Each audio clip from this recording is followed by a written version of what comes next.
master.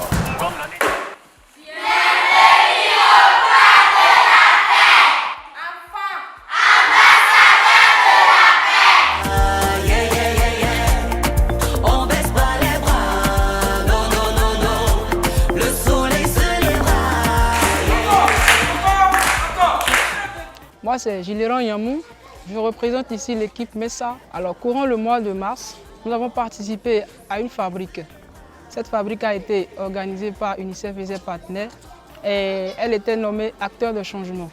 À l'issue donc de cette fabrique, nous avons remporté le premier prix, ce qui nous a valu donc un accompagnement financier de 400 000 francs afin d'exécuter notre projet. Le projet en question est nommé Enfants ambassadeurs de la paix.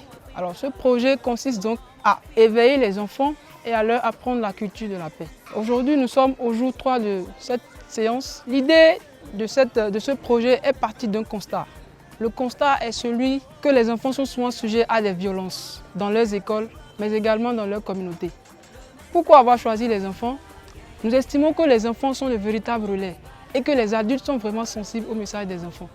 Ayant choisi les enfants, nous pensons qu'ils pourront vraiment faire passer le message auprès de leurs parents, de leur famille et de leur communauté. La paix, c'est de vivre ensemble et de ne pas faire la bagarre, de ne pas avoir des problèmes. Si on a des problèmes, on peut régler nos problèmes sans faire de bagarre, sans faire de pagaille.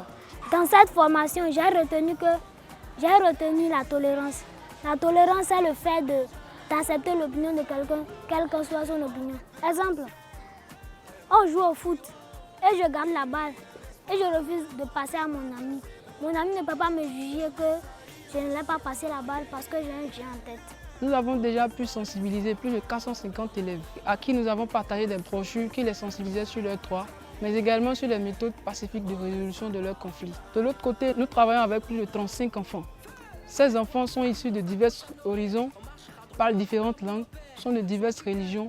Des enfants que nous réunissons autour d'une même cause, la promotion de la paix et de la cohésion sociale. Ces enfants sont alors dans une période d'incubation qui leur permettra donc d'impacter leur famille. Nous prévoyons impacter près de 35 familles, c'est-à-dire les familles de chaque enfant, mais également d'aller en communauté afin de pouvoir sensibiliser les gens à la non-violence, à la tolérance et à l'ouverture à la différence.